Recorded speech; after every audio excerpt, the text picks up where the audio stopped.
Hello what's up guys, welcome back to Manoj record education. आज मैं आपको हीरोन्स फॉर्मूला कराने वाला हूं, यानी हिंदी में बोलते हैं इसको हीरोन का सूत्र, जिसमें 4 नंबर का क्वेश्चन हर साल या 3 नंबर क्वेश्चन हर साल आता रहता है। और इस चैप्टर को मैं आपको बस एक ही क्वेश्चन से समझाने वाला हूं, तो ध्यान से सुनना। और ये क्वेश्चन बहुत ही ज़्यादा इंपॉर्टेंट है, जो साल रिपीट हो चुका है, कई बार रिपीट हो चुका है, तो इस पर ज़्यादा फोकस करना है। और इसी क्वेश्चन से आप इस चैप्टर को समझ भी लोगे। तो ध्यान से देखो, यहाँ पे लिखा है sides of a triangle are in ratio 12, 17, 25 and its perimeter. उसका पेरीमीटर गिवन है कितना, 540 सेंटीमीटर। फाइंड इट्स एरिया, उसका एरिया ही फाइंड करना है। सेम हिंदी वालों के लिए होता है भुजाओं का अनुपात। इसका गिवन है 12, 17 और 25 रेशियो, और इसका परिमाप गिवन है 540 सेंटीमीटर। इस क्वेश्चन में ज़्यादा कुछ नहीं फोकस करना, आपको बस जो अनुपात गिवन है और रेशियो गिवन है उस पर ज़्यादा फोकस करना है। और वो कैसे करते हैं वो ध्यान से सुनो पहले।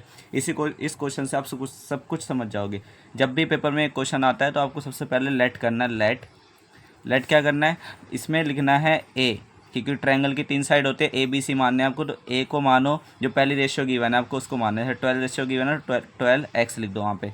फिर सेकंड क्या गिवन है आपको, सेकंड गिवन है 17, उसके आगे x लगा दो। फिर थर्ड क्या गिवन है आपको, c इक्वल टू 25x। ये क्योंकि आपको पता है ट्रायंगल की 3 साइड होती है, मैंने इसको ए बी सी लिख लिया। आप भी लिखोगे वही हर क्वेश्चन में। इसके बाद आपको क्या गिवन है, पेरीमीटर। तो यहाँ पे लिखो पेरीमीटर इक्वल टू कितना गिवन है आपको, 540 सेंटीमीटर। हिंदी वालों के लिए परिमाप, ठीक है। कुछ नहीं करना। पेरीमीटर का मतलब क्या होता है, sum of all sides of a figure. एक फिगर की जितनी साइड्स होती है ना उन सबको प्लस कर दोगे तो आपका पेरीमीटर निकला, तो यानी परिमाप निकला। तो ट्रायंगल में कितनी साइड है, 1 2 3, 3 साइड होती हैं, तो तीनों को प्लस कर दो। जो आपने लिखा है क्या लिखोगे, 12x plus 17x plus 25x equal to 540। ठीक है, पेरीमीटर इक्वल टू में लिख दिया। अब इन दोनों को प्लस करो, 12, 17 और इसको प्लस करो। जब आप प्लस करोगे तो आपका क्या आएगा, 54x इक्वल टू 540। अब यहाँ से x की वैल्यू पहले फाइंड कर लो, यानी यहाँ पे 54 मल्टीप्लाई में सड़ जाएगा तो डिवाइड में, तो यहाँ पे हो जाएगा हमारा 540 अपॉन में 54। 54 बन जाए 54, यहाँ पे 10 आ जाएगा, तो x की वैल्यू आ गई 10। इसको हाईलाइट कर दो, एग्जाम के लिए इंपॉर्टेंट है, ऐसे हाईलाइट करा करो ताकि आपका इंप्रेशन अच्छा हो वहाँ पे। तो यहाँ पे जो x की वैल्यू आई है आपकी वो यहाँ पे पुट कर दो पहले, यानी 12 को 10 से मल्टीप्लाई करेंगे तो क्या आएगा हमारा 120। फिर यहाँ पे 170, मतलब 0 लगा दो यहाँ पे, और यहाँ पे 250, यानी आपकी ए बी सी की वैल्यू आ गई। अब पेपर में अब कैसे क्वेश्चन करना है 12 चैप्टर के, वो अब मैं समझाने वाला हूँ। यानी आपके पास ए बी सी की वैल्यू आ गई, यानी ए की वैल्यू आपकी आई है 120, बी की वैल्यू आई है आपकी 170, और सी की वैल्यू आई है आपकी 250। ऐसे क्वेश्चंस आते हैं। रेशियो वालों के लिए हमेशा आपको पहले x मानना है, और ये क्वेश्चन बहुत ज़्यादा इंपॉर्टेंट है, और इस पर ज़्यादा फोकस करोगे तो चैप्टर भी समझ आ जाएगा। ठीक है, आपको हर क्वेश्चन में यहाँ से क्वेश्चन स्टार्ट हो रहा है। 12 जो आपका 10 चैप्टर है हीरोन्स फार्मूला, पहले तो 12 चैप्टर था, अब ये 10 चैप्टर है। तो आप ध्यान से फोकस करना कैसे करना है। तो सबसे पहले हम निकालते हैं s, इसको बोलते हैं हाफ पेरीमीटर। पहले हम निकालते हैं एस का फॉर्मूला होता है a plus B plus C upon में 2। वैसे इसको बोलते हैं half perimeter of a triangle, लेकिन आपको ये सब कुछ नहीं लिखना, आपको बस s is equal to a plus B plus C ही लिखना है। ठीक है, ज़्यादा कुछ और नहीं लिखना। तीनों को प्लस कर दो, 120 प्लस 170 प्लस 250, जो ऊपर लिखे हैं ABC उन दोनों को प्लस कर दो अपॉन में 2। वैसे जो आपका पेरीमीटर है ना वही इसका सम होगा। जो आपका पेरीमीटर क्वेश्चन में जो गिवन है वही लिख दिया करो, जो आपका पेरीमीटर गिवन है वही लिख दिया करो। तो अब आगे फोकस करते हैं। एस की वैल्यू कितनी आएगी, 540 अपॉन में 2। अब मैं काटना भी सिखा रहा हूँ। अब देखो इसको काटें कैसे, अब ये 2 से काटना है, और 2 के टेबल 5 आता है नहीं, 5 के अलावा क्या आता है 4, कितने पे 2 पे, तो ये 2 पे कट जाएगा। 5 में से 4 गया तो एक आगे ट्रांसफ़र हो जाएगा, क्योंकि 5 में से 4 जाएगा 1 बचेगा, आगे ट्रांसफ़र। 2 के टेबल में 14 आता है नहीं, क्या आता है 2 के टेबल 14 आता है, हाँ कितने पे 7 पे, तो यहाँ पे 7 लगा दो, और 0 बचा है वो लगा दो। तो s की वैल्यू कितनी आ गई आपकी, s इक्वल टू 270। ये आपके s की वैल्यू आ गई। इसको बोलते हैं half perimeter of a triangle, यानी एक त्रिभुज का अर्ध परिमाप।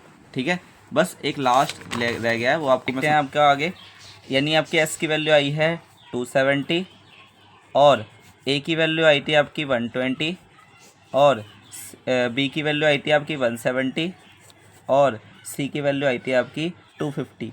ये तीनों आपने पीछे अभी मैंने आपको सिखाया है पीछे निकालना। इसके आगे हम बढ़ते हैं। सबसे पहले अब निकालना है आपको एरिया ऑफ ट्रायंगल, यानी हिंदी में बोल दो इसको त्रिभुज का क्षेत्रफल।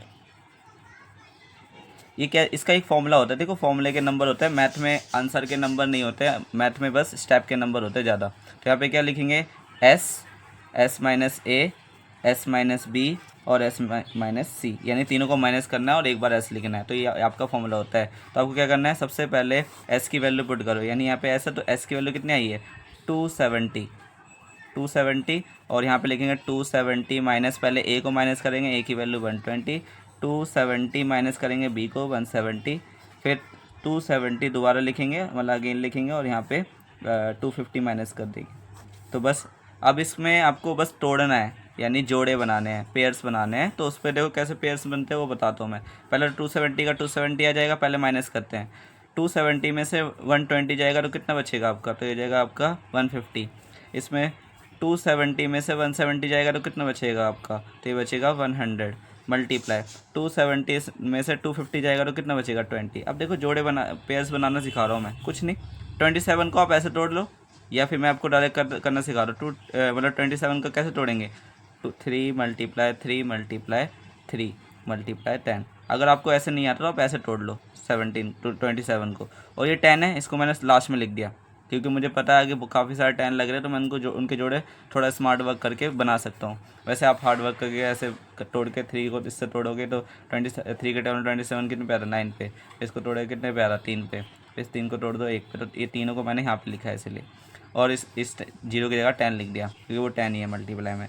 15 को तोड़ो, 15 को तोड़ेंगे तो यहाँ पे क्या आएगा 3 मल्टीप्लाई 5, 3 5 जा 15, और इस 10 को मैंने अलग कर दिया। इसको तोड़ो, 100 को क्या लिखते हैं 10 मल्टीप्लाई 10, 10 10 जा 100 होता है, मल्टीप्लाई 20 को कैसे लिखोगे आप, 20 को लिखोगे 2 मल्टीप्लाई 10। अब पेयर्स बनाओ, यानी इस 3 का और इस 3 का पेयर बना तो ये 3 बाहर आ गया, रूट से बाहर आ गया। ये 3 है, कहीं और 3 है, हाँ ये रहा 3, तो ये इसका भी बाहर आ गया 3। ये 10 है, कहीं और 10 है, हाँ ये रहा 10, तो ये भी बाहर आ जाएगा। ये एक और 10 है, ये 10 है और ये 10 है, तो ये 10 भी बाहर आ जाएगा। इसके बाद क्या क्या बचा है, 5 बचा है और यहाँ पे 2 बचा है, यहाँ पे 10 बचा है। इस 10 को भी आप तोड़ ही दो, तो तोड़ेंगे 2 मल्टीप्लाई 5, क्योंकि लास्ट में जो बचेगा उसको भी तोड़ना पड़ेगा ताकि पेयर्स बने। तो यहाँ पे 5 और ये 5 का पेयर्स बन गया, तो यहाँ पे ये बाहर आ जाएगा। इसका 2 और यहाँ पे 2 का भी पेयर बन गया, तो ये बाहर आ जाएगा। और इसका जो आएगा 3 को 3 से मल्टीप्लाई करेंगे 9, और 2 को इससे मल्टीप्लाई करेंगे कितना आएगा 10। तो कितने 10 हो गए, 1 2 और ये इन दोनों को मिला के 10। तो ये 3 जीरो यहाँ पे लगा देना, 9,000 मीटर स्क्वायर लगा देना। ये आपका आंसर है। और आपको अगर ये वीडियो पसंद आई है तो लाइक शेयर कमेंट ज़रूर करें, अपने दोस्तों को शेयर करें।